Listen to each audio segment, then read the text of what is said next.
Hi there, this is Ken here again. Good morning.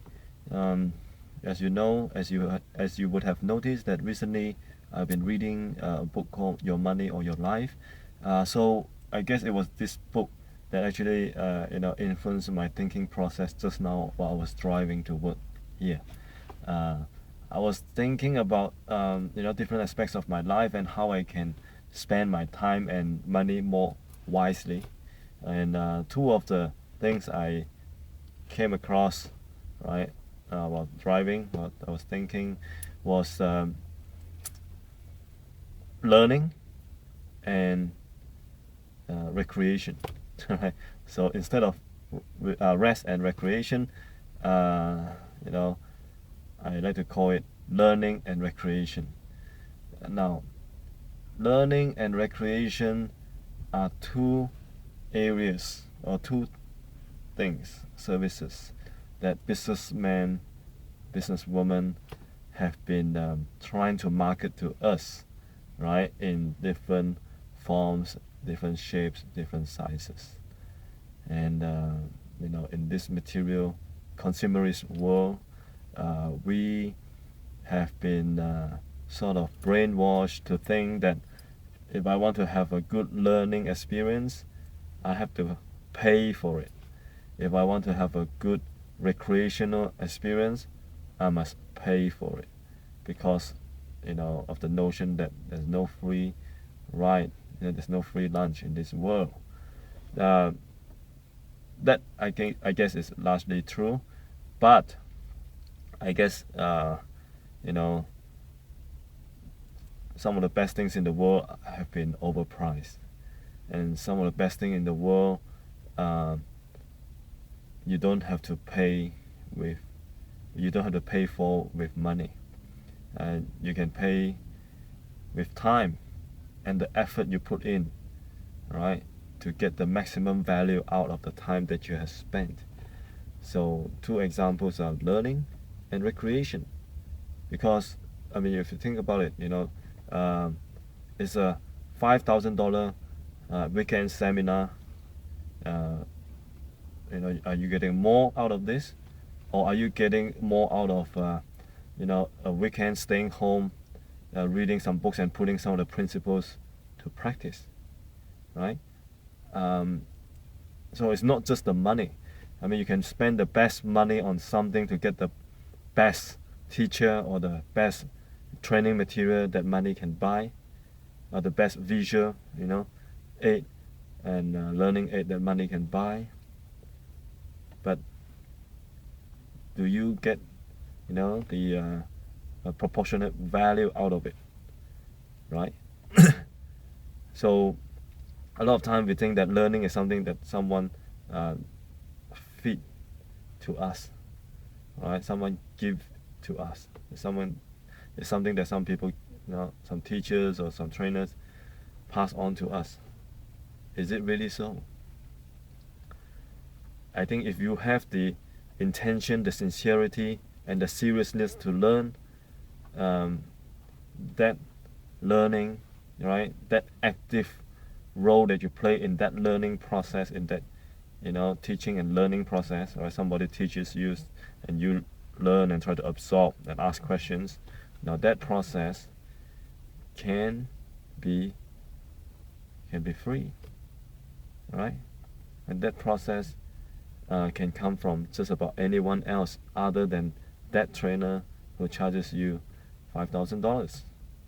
You can even get a trainer in the form of a video clip on a YouTube, and you learn for free, and you practice, you put into practice, and if you're really serious enough, you can go one more step. You can even write to this person, right?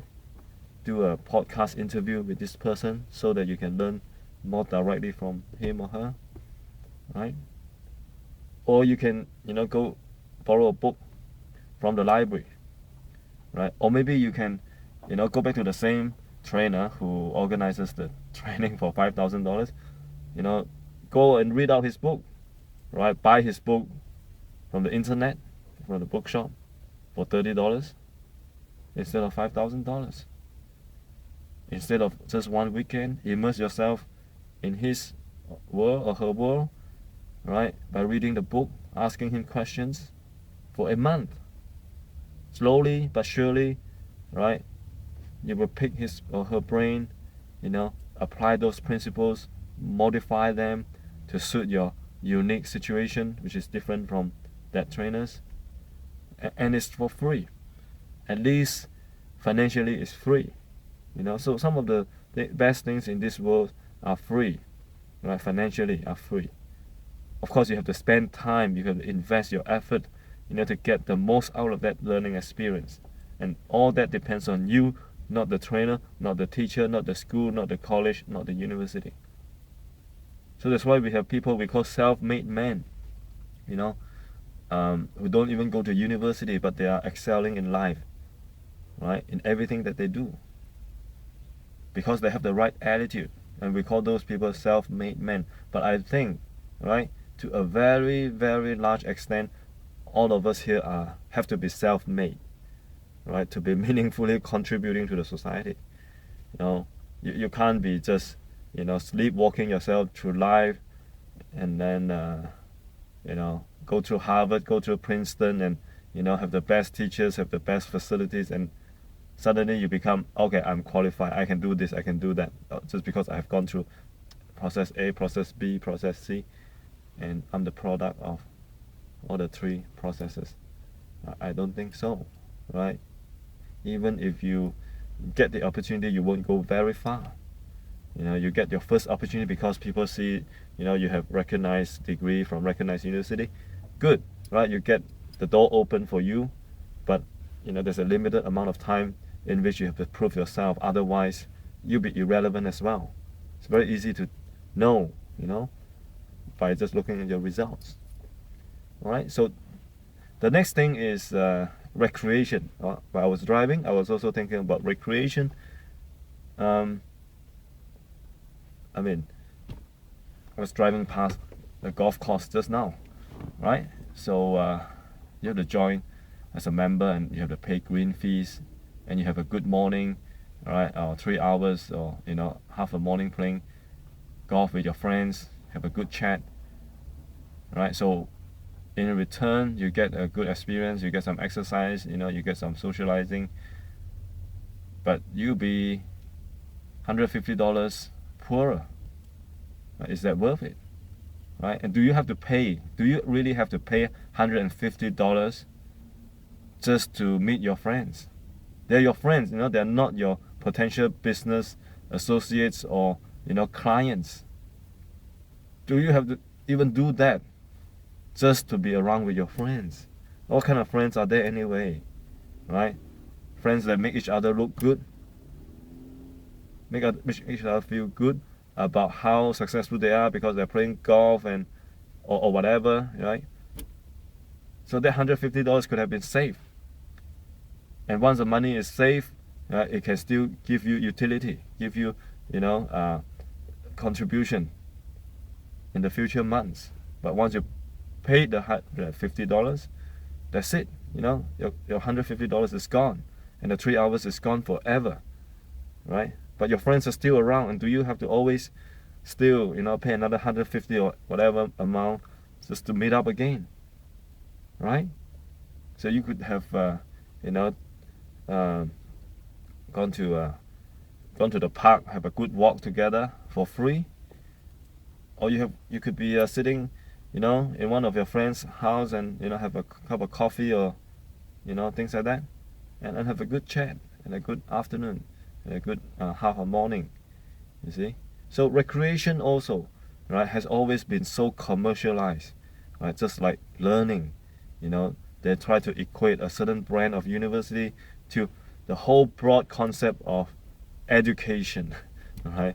So that to make you think that by buying services, educational services from this institution, you're actually, someone who really believe in the education of your children. But your education of your children, right, is every aspect of his life, doesn't just come from the university.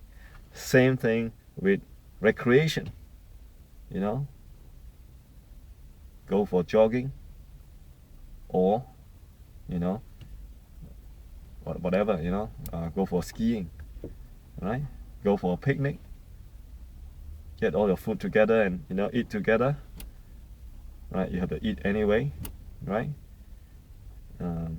Or go and join a tennis club, or summer camp, or whatever it is, or a tour, and you pay a whole lot more money for that, on top of the food, and you have to pay for the services, the transportation, so on and so forth, and the admission fees into a certain park.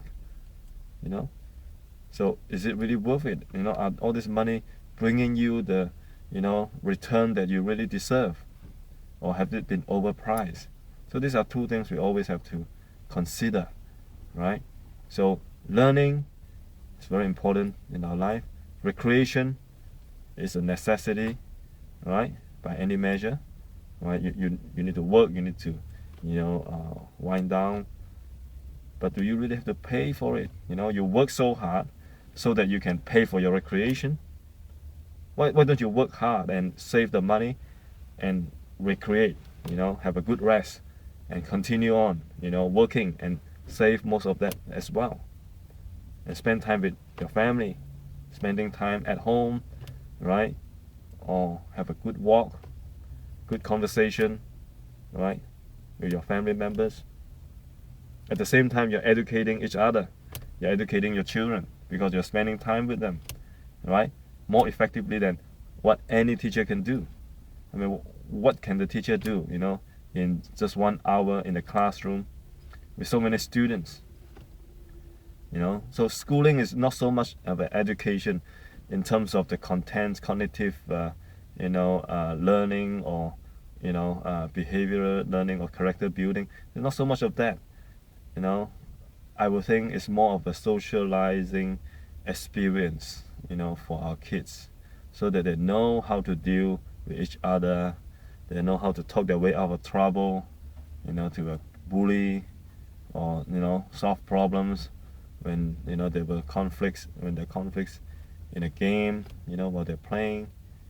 It's more of that, right? So anyway, that's what I've been thinking about today while driving. Learning and recreation,